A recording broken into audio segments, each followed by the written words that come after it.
Well, good morning, everybody. Welcome to the show. I hope that you're feeling great. I know the weather's been pretty rubbish, so we're all looking for something slightly more interesting coming up. It's supposed to be May after all, but darling buds of May, etc.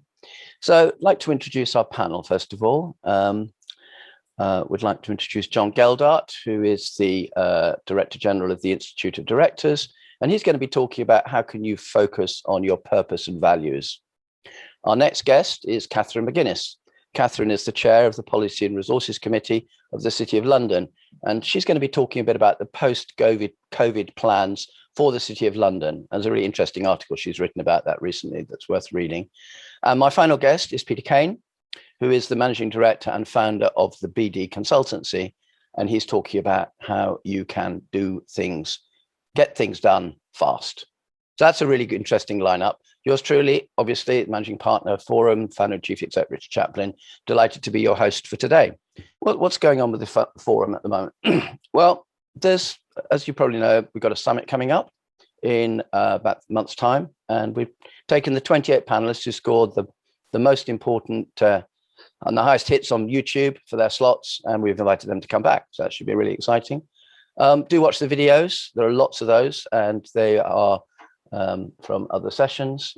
We've also learned some new peer groups starting up, have a couple of members join this week, which is amazing. We've got the networking clubs, which are starting up for the summer, for the socials. And we also have here, rather excitingly, a beautiful garden, which we're going to be using for the summer awards that are coming up very, very shortly. So that's quite exciting. Look, what else are we doing? Well, I wanted to really just remind you that one of the key things that we do on the show is polls. And there's a really important quote that government's helped us with, which sort of says that, you know, your poll results are incredibly valuable in our analysis during these dynamic times. Thank you, UK government. So we'll keep on doing them as long as they are seen to be useful. So let's have what happened on the last week's poll. Well, there was one quite important question, and if you can't read it, I'll talk you through it. It's a bit small, I know, but post-COVID, is your firm proposing to make material adjustments to its current London waiting allowance? A lot of finance people are thinking about that. I'm not sure they'd like to say it's PC because it means maybe reducing people's salaries, which doesn't always go down too well. And I'll explain what the charts are. The 8% in blue, so they haven't decided yet. The red, the people in olive say, and that's about 54%, say no plans to make any material adjustments. The ones in orange are keeping it under review. So what else came up from that? Well, there's people are obviously giving, 26% of people are giving paid overtime and 42% are giving paid volunteer time. Are those numbers high or low? I'm not sure. I think probably the volunteer time could be a bit higher personally. We looked at how often are people reviewing their range of benefits, because one thing I think is quite clear about COVID is that some of those benefits from sort of season ticket loans when there's no travel aren't really that valuable. So are people actually reviewing their range of benefits? And most are only doing it on an annual or less frequent basis, which again, I thought was probably not very much. And the one that I suppose always a bit depresses me, we do this one in our marketing group as well. Most firms have a bonus scheme, about 95% of them, but only 47% believe them to be effective at encouraging the type of behavior sought by management. In other words, what's the point? So on which happy note. So what are we going to do today? Well, I wanted to invite you to complete our state of strategy poll. And the reason I'm doing that is because strategy, I think, and I've mentioned this, I think on the last show or a couple before that, is seen to have taken a little bit of a background, lost ground, probably more accurately, to operations over the past year. And we saw this in a number of ways. We saw this, people were focusing more on managing down than they were on focusing externally. We saw this around the challenge that people found in fostering creativity, which at the end of the day is something that is essential to strategy, as I think we'll all agree. So as I've got three amazing strategists, if I can use that term today, on the panel, I thought it'd be interesting just to see if we could take the temperature amongst the folk who are on the call today, just to get a feel for what's happening in strategy. So what are we talking about? Well, we want to know who owns strategy at your firm. We want to know how often it's updated. What are the tools and activities that you're using? What's the balance between strategy and operations during lockdown? How are you tracking external trends? How are people staying up to date with the latest thinking? What are the things that you've been most and least effective at? And to what extent are you personally an advocate for your own firm strategy? And this is anonymous. You'll be pleased to hear. So you can be honest in the last question. Okay, who owns strategy? The board. I think that's fairly clear. I would sometimes as a head of strategy, one of them so, but it's the board, which is fine. How often is strategy updated at your firm? Peter Kane will be pleased to hear. It's fairly often. That's the most common answer there. Again, some people would say that if you revise the strategy every day, it isn't a strategy, but there's obviously an issue there, which is worth thinking through. The three most commonly used tools, and the one that's come through strongest is setting goals and measuring and measurable milestones, which is sometimes called OSK. It's used a lot in Silicon, and it's essentially saying you set your goal and then you actually, what are the milestones, and then you track how you're doing against those milestones. And if whatever reason they find that you're not achieving them, then you review your goals. So that comes through the top. And then looking down, the next one would be our old favorite, aligning your operations with your corporate goals. In other words, making sure your inside out strategy works.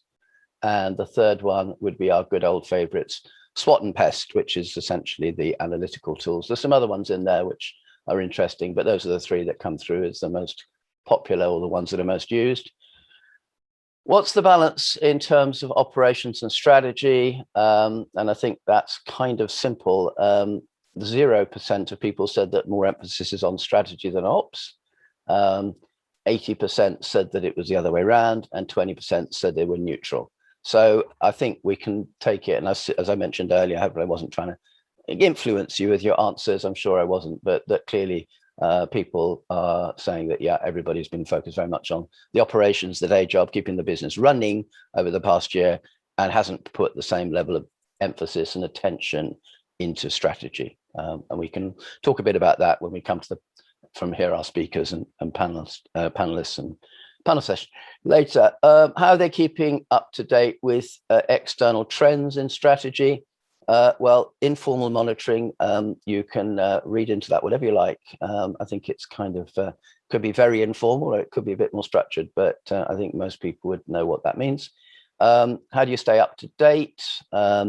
Basically a mix of things really, but it's knowledge, it's about books, it's magazines, it's briefings, it's alerts, and conferences. Those are the kind of key areas in which people are staying up to date.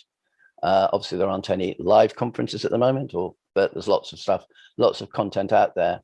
What are the most important activities in developing a coherent strategy? And this is Roger Martin's thinking more than anyone else, but thinking about the clients and why they choose the firm, and thinking about what are the important strategic challenges that the firm is facing come through really quite strongly. Moving on, which do you believe to be the three activities which your firm is most effective? Considering why clients choose the firm. So very much a client-focused approach there. What about least effective?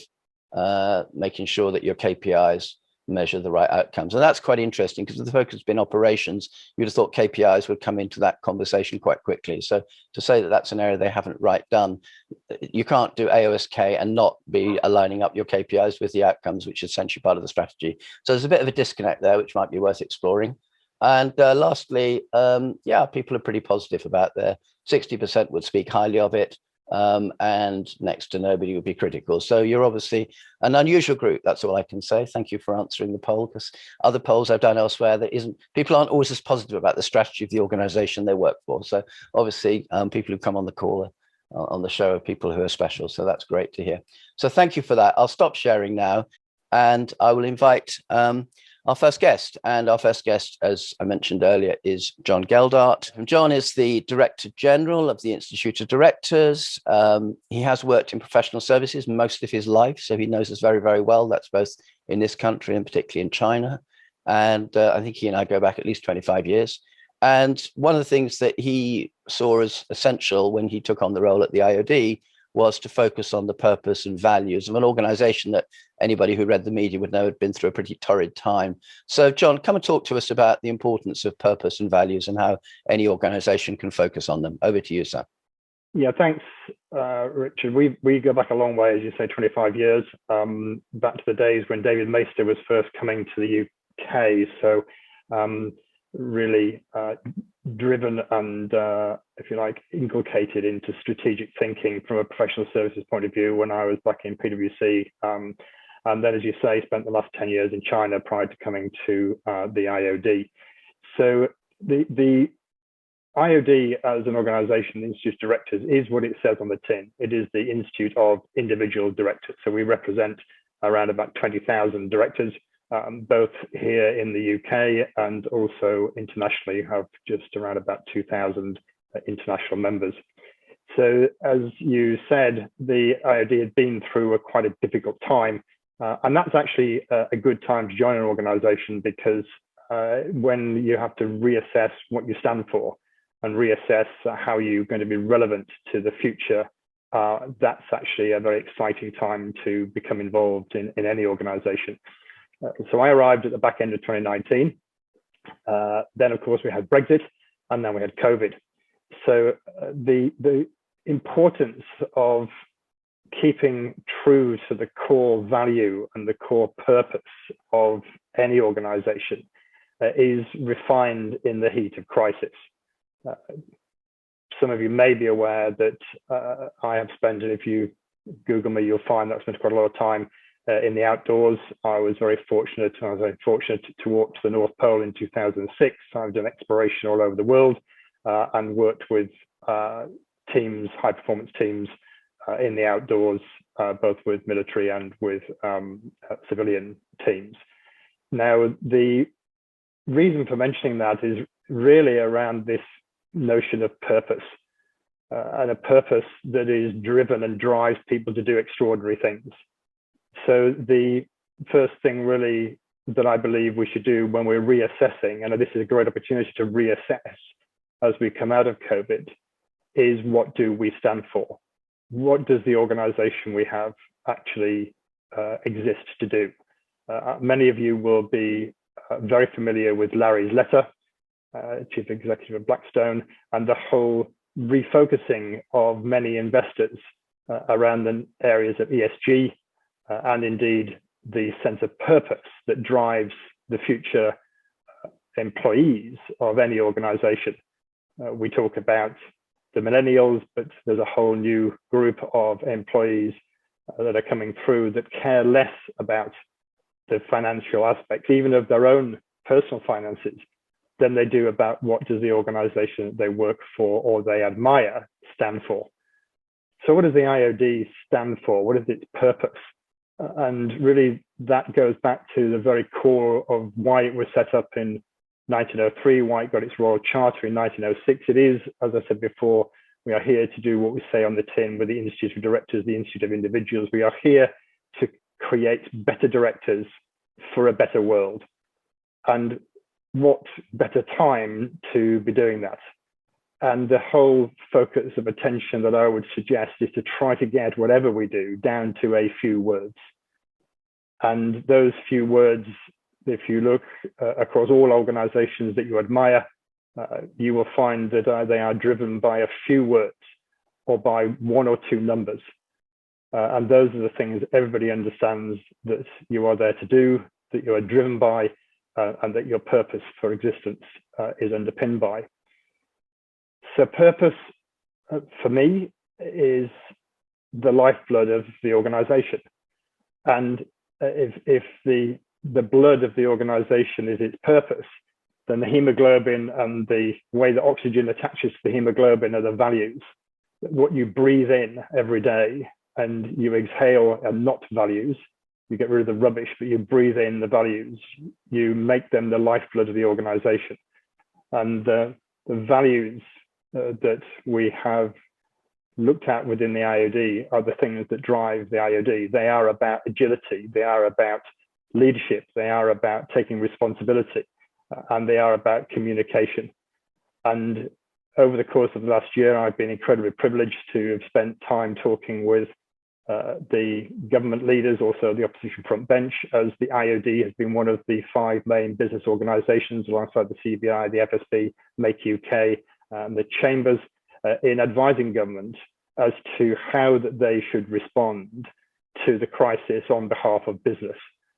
And that has been an immense privilege, but it has also meant that we have had to be, and I have had to be absolutely true to the purpose of the IOD. We are here to improve the quality of directors with the long-term view that there will be no willful corporate failure in the United Kingdom.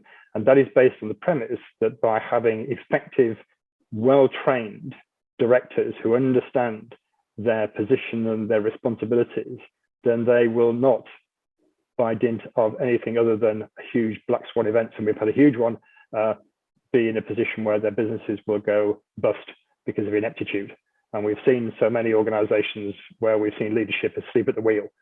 And the rebuttable proposition of the IOD is that by good training, by developing the skills of directors, by connecting directors one to another, and by being a clear voice for directors at government level, that we can improve the quality of directors and directorship in the United Kingdom for the benefit not just of better directors make better businesses, but better businesses drive a better economy, and a better economy in the United Kingdom is better for the global economy and the positioning of the United Kingdom in that global economy.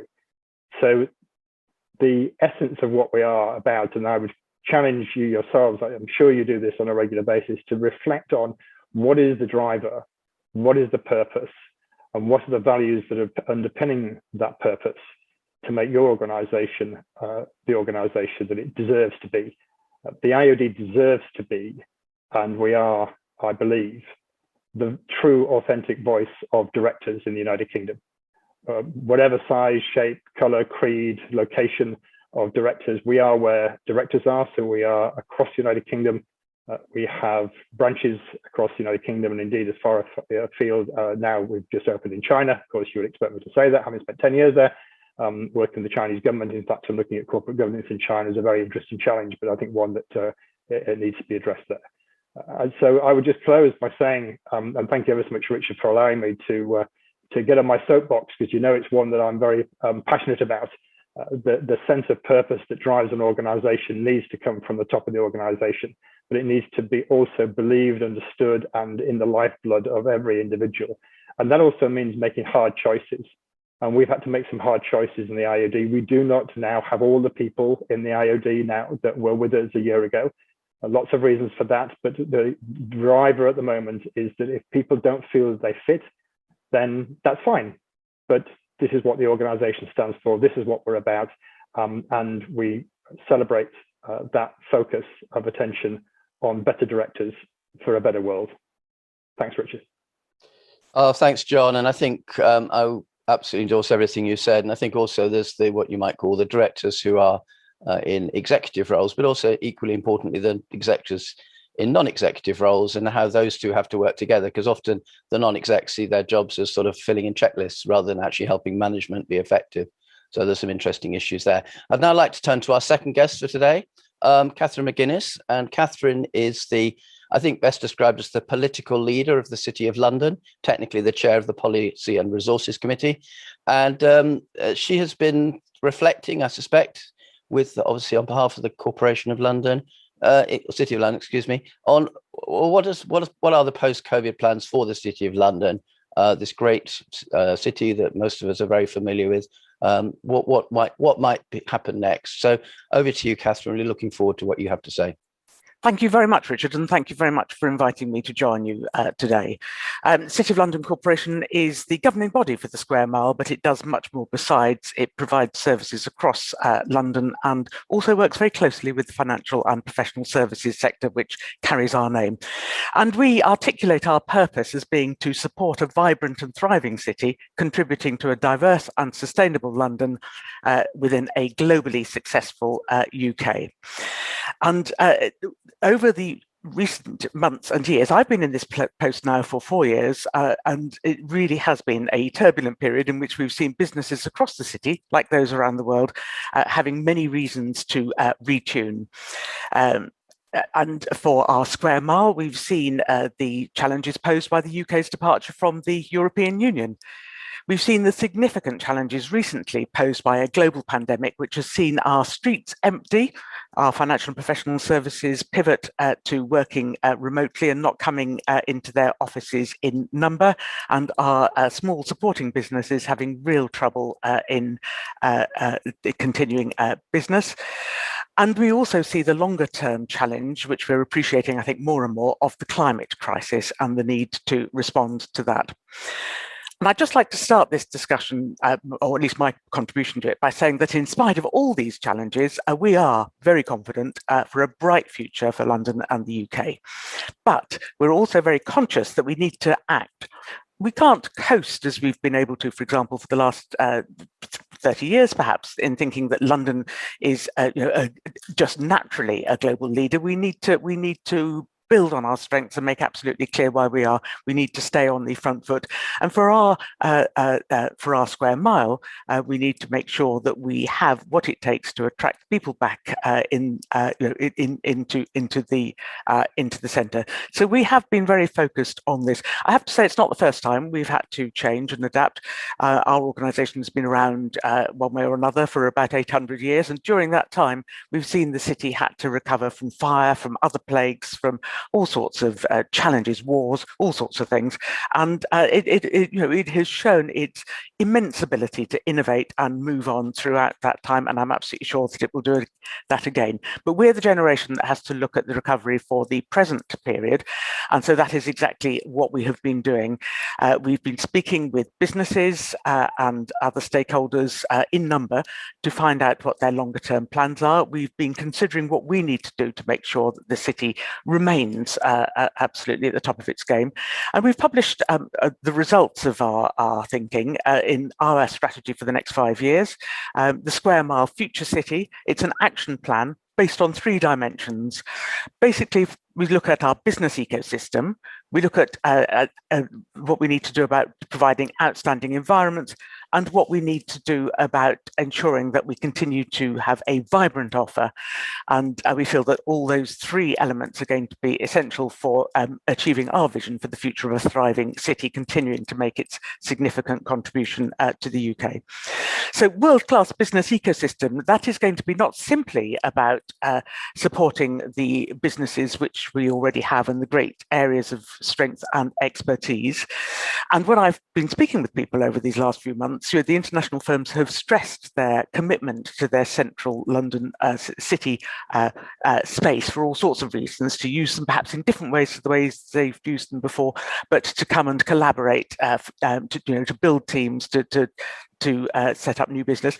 But it won't simply be what we do around the traditional businesses you've seen here, but we will be working to curate an ecosystem of high potential tech-led businesses, something we've seen huge growth in over the last 10 years within the Square Mile anyway. But we'll be looking at what more can we do to make sure that they can flourish and build themselves here and indeed across other parts of the UK. But we will be focusing on what we can particularly do to make sure that there's a great offer for them within the Square Mile. That will sit alongside work we're doing nationally to support the tech strategy. We helped support the recent Khalifa review, and we strongly support its recommendations. And we view ourselves as one of the clusters nationally, which where the fintech sector will really continue to flourish. But alongside that, we need to make sure this is a place where people want to be. We all know we can now work from home, where we can sit at our desks if we're in my sort of business as a lawyer, but there is a difference between sitting at your desk and quietly getting on with the work and coming in and meeting people, and also moving out in your spare time and enjoying yourself. So we're going to be reminding people what there is here to enjoy. We're going to have a 5-year marketing campaign to promote the city as a great place to be. You'll see more happening in our streets. You'll see physical and mental well-being prioritised more, and we'll be exploring opportunities to animate the city. So it won't simply be about what we do to provide the business ecosystem or to support the business ecosystem. It will be reminding you why you want to be here and what's such fun about coming. And since the latest relaxation, we've seen a bit of life come back into our streets with people back at the pubs and restaurants and so on, and it's really good to see people enjoying that. But we need to look at what the buildings of the future need to be to attract our businesses in. And so we'll be working with the property industry to make sure that we are providing the opportunities that people need, the flexible office space, the more sustainable office space that people are now wanting. And we'll also be looking at how we can use vacant space in different ways. So it's going to be very much a question of partnership. We need to work with our businesses that are here, but also with the rest of London in looking at what we do. And also we need to look at what sections of the economy need a real focus and push. All the research we do suggests an ongoing great commitment to the square mile and significant potential. But as I say, this is a huge time of challenge. And let's not forget three significant issues. One, the need to forge our new place in the world as a country. And we're very focused on forging a strong relationship with our European partners as well as the rest of the world. Two, to build on the accelerating changes in the way we do business. So the importance of supporting innovation, basically innovation in tech and beyond.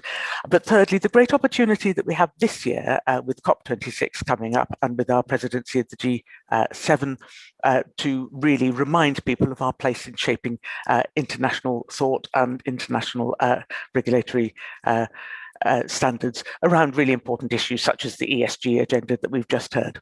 So, important time to act, important time to focus on place, but also an important time to build on our enduring fundamental strengths. And I look forward to hearing what Peter has to say and then moving on to the discussion. Thanks, Richard.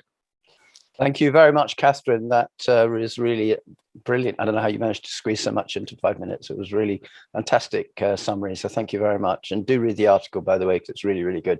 Peter, come and tell us a little bit about how you get things done fast. And having heard a bit about our two speakers and how they're both sort of, the one has found themselves in an institution that was going through a tough time. The other is trying to take an institution that's been around for 800 years and give it a slight new sense of direction. And those are quite challenging strategic things that people have to do. So what's your thoughts, having heard a bit about today and how you might get things done fast? Over to you, sir.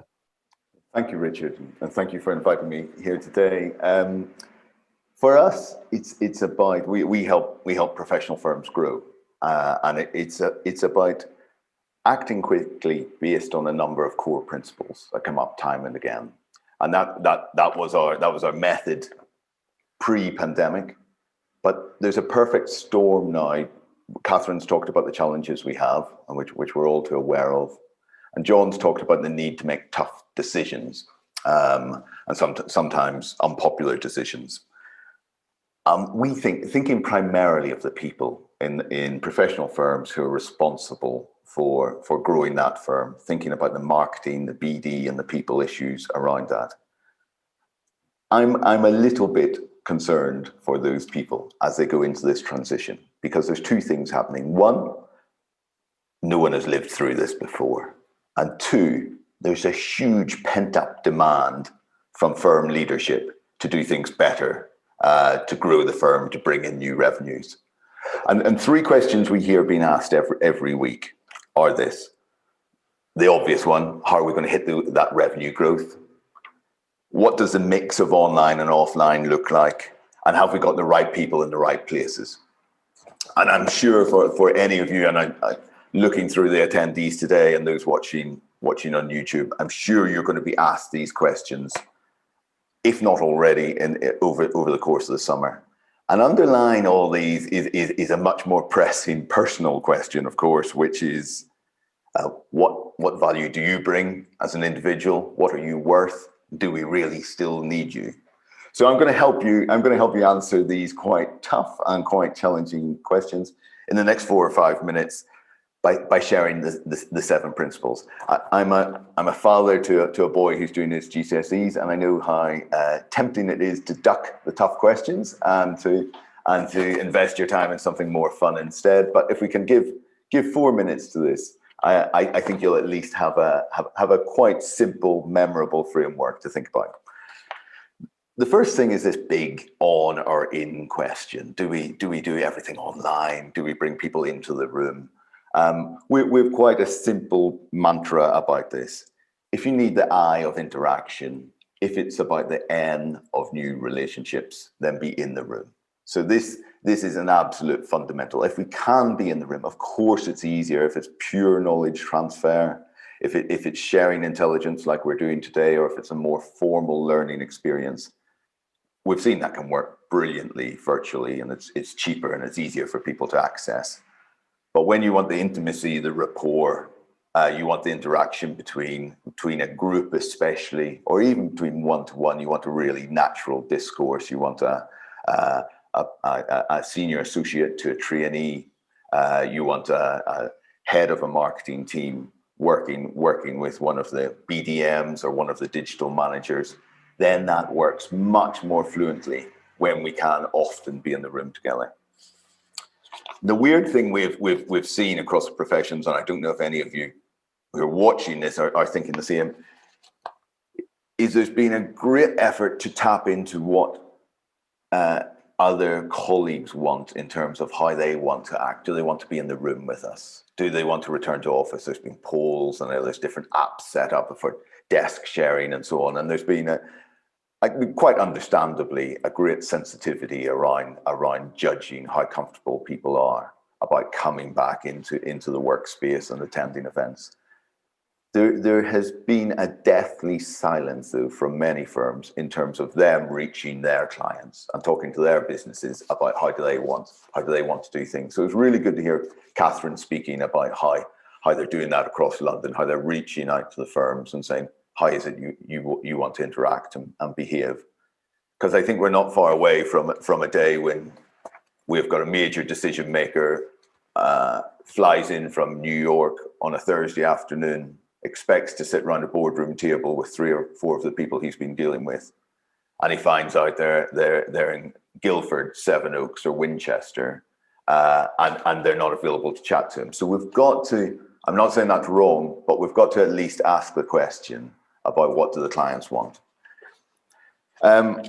The other thing, and I think what Richard and the forum do brilliantly, is we've got to look to others. We've got to see how they're responding, because yes, we're all different, and we don't want to be copycats. We don't want to be Me Too's, but let's at least scan what our peers and competitors are doing, and it's going to spark ideas. It's going to identify some green space, and it will reassure the other people we work with that the actions we're suggesting are not crazy off the chart ideas, because of course there's some safety in numbers and consensus. If others, not necessarily within law, accountancy, consultancy, but other sensible organizations are acting in this way too, then that really helps us move quickly. The third thing is, I think we need to lift the lid on spending, but do it where there's clear objectives. So a lot of senior finance people, a lot of equity partners I've spoken with over the last 14 months are quite open about the fact that actually it's been fantastic in terms of entertainment budgets and travel expenses being way down, and you know, that hermit-like entertainment expenses, that's great for the bottom line, and that's going to return. As it does return, I think, especially for the people who are signing off that budget, we've got to be absolutely clear. Why are we having that lunch in Leeds? Why are we taking that flight to Florida? What are the clear objectives? What's the client win from it? There's going to be less lost in the fog, lost in the grey around those expenses. We've also got to engage with clients in new ways. We've had the working world as we know it has had a huge gap year. It's had a year where it's had some horrific experiences. It's had a year where it's had adventures and it's seen new things. And then to expect us to return 12 or 14 months later and want to engage in the same way around the same ideas and the same principles is ludicrous. So we've got to learn from, you know, what have we seen during that gap year? People have seen pinpoint focus. They've seen speed. They've seen the use of technology. They've seen the integration of channels. So let's not forget that and just return to business as usual or something like a new normal. It's going to be very, very different. The final three things, and this one particularly is very close to my heart, because I spend a lot of my time coaching and running workshops for partners and senior associates and how they engage.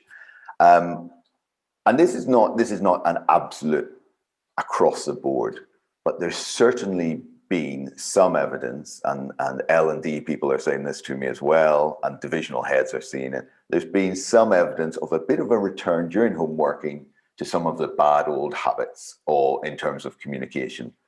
A little bit of what I call the narcissism of senior accountants and lawyers and consultants leading with what they offer, what they can do, rather than wrapping it around what's the client need. Let's start with you. Let's focus on what you're doing. And only then will I reflect back how we can help you. So I think we need an investment. If you're responsible for, and the success of your firm depends on how well your senior people are engaging with prospective clients and existing accounts. We need to ensure that they're match fit. It's a different pitch, and have they got a little bit rusty? And can we ensure that as we move back into a face-to-face world, that they're as sharp as can be in that area? Point around, coming back to your strategy piece, Richard, and about how we make decisions, how we gain the authority quickly. There's one of two things I see working really well. Either you've got the personal authority within the firm to make those decisions quickly and to carry the cynics with you, or you're doing it through building consensus very quickly. If that's not the case, then perhaps as we went into the pandemic, a dedicated project team around how we go through this transition, which has a mandate to make decisions and carry the rest of the firm with it, I think will help that speed and help to get things done quickly. Final point I want to share with you is, I think this transition, this flexibility, this hybrid economy demands a hybrid team. The people you have today, the skills that are needed, the depth, the capacity is different now from what it was in February 2020. And it's going to change many times over the next 6 to 9 months. So absolutely have that core employed team, but also think if we have a peak in demand for certain resources, we need to drive people to events. We need more experience around video, around digital. We need to sort out all our data issues. Bring that experience in, bring it in interims, in consultants, bring it in freelancers, and make sure that when they come in, then there's a transfer of knowledge so that your own team is stronger as a result. So you hit what needs to be done today, and you're also boosting your core employed team for the future. Those are the 7 principles, Richard, and thanks very much for asking me to share them with you. Fantastic. Well, thanks very much, Peter. That's great. And now moving into the panel session, maybe I could pick up with Jon first. And Jon, there's always going to be a challenge between what you might call leaders and followers, in the sense that if you set a vision or you set a purpose and you don't have any followers, then you're unlikely to achieve it. So how have you, just thinking about the IOD as a professional firm in its own right for a minute, how have you gone about consensus? How have you gone about looking at the skills that you need to be effective in this post-COVID period? Let's call it that neutral term. Just give some thought about that if you could. One word answer, which is one IOD. That is one IOD. So that's the approach we've taken. So that's an integrated approach with our volunteers, of which we have over 350 individual volunteers across the United Kingdom in the 51 different branches we have, and inculcating those and integrating those in a very formulaic, actually, a mechanistic way in many ways, with our own colleague team. So we've taken a suite of activities through COVID, right from the get-go, to look at how we have a team that is focused on giving directors what they need. And that is at a local level, at a regions level, and at a nations level. So that one IOD approach has been it's been the essence of what we've done. It's been that lifeblood that I mentioned earlier on. So that's one thing. So integrated teams, and that means you don't always get agreement. So that's been utilised, that team-based approach, by having very, very regular and direct communications, both with the the senior volunteers, the chairs that we have of our regions, of the chairs of our individual branches, and also the internal colleague-connected approach that we've had. So it's been a very, very genuine, single-minded approach around those areas I mentioned before about how can we be agile in our response to demands and changes. How can we take personal responsibility and collective responsibility for what we're doing? And how can we give responsibility to others and trust others to do the job that they've been asked to do? How can we take leadership, not just from the front, but also what I call leadership from the middle? Sometimes the most important person in terms of the leader in the room is the person who has the finger on the button of the Teams or the Zoom call, and taking responsibility and leadership for that at that time. And then finally, clear communication. Particularly, as Peter has said, if you can't be in the room, you've got to be super clear about it, what it is you're trying to convey. And it is so much more difficult to convey clearly when people are on Zoom calls and you can't connect with them emotionally and in a, if you like, in a chemical way.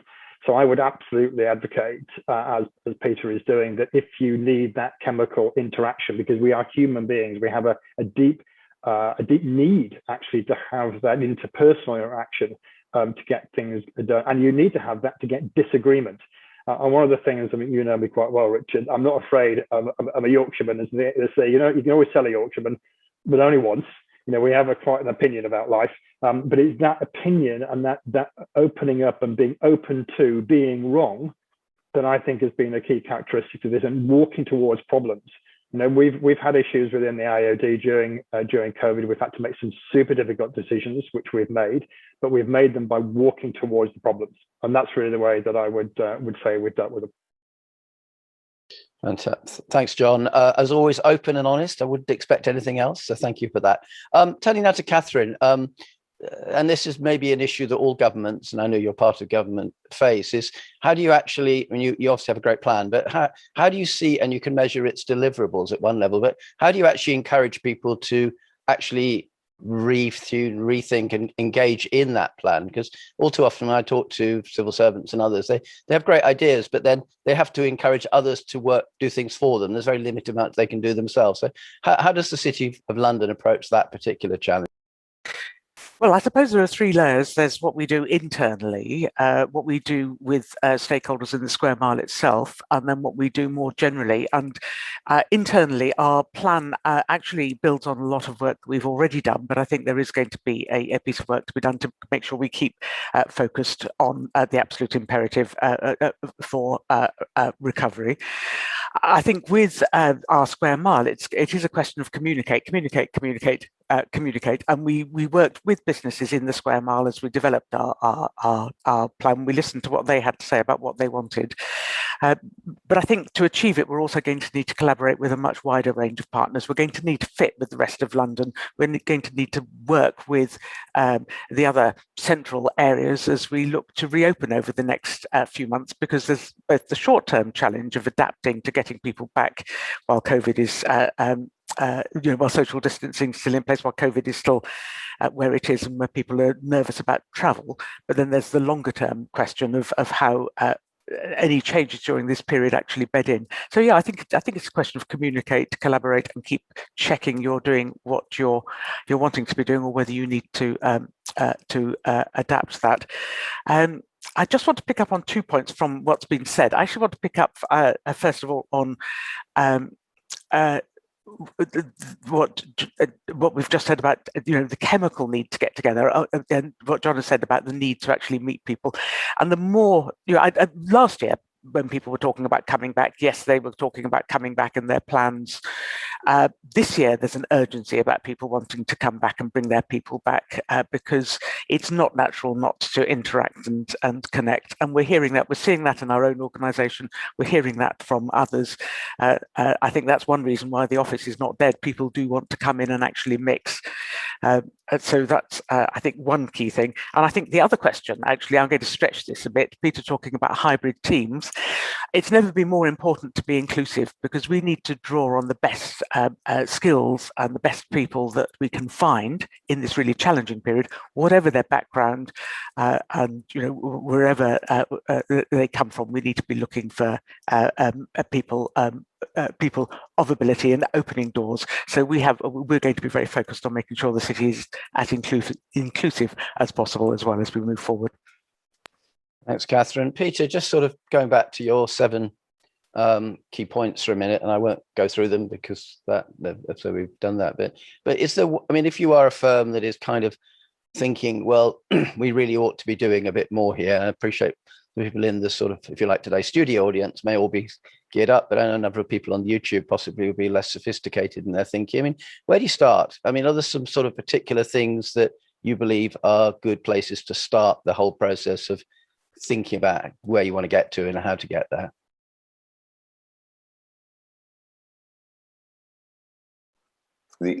Thanks, Richard. I think there's an absolute keystone principle, which is start with the client. And I think within that, it's start with your most valuable client. That might not necessarily be the one who's given you the highest revenue last year, but it might be a great referrer. It might be that there's opportunity with them, or that strategically there's a really good fit between what they're trying to do and what you're doing as a firm.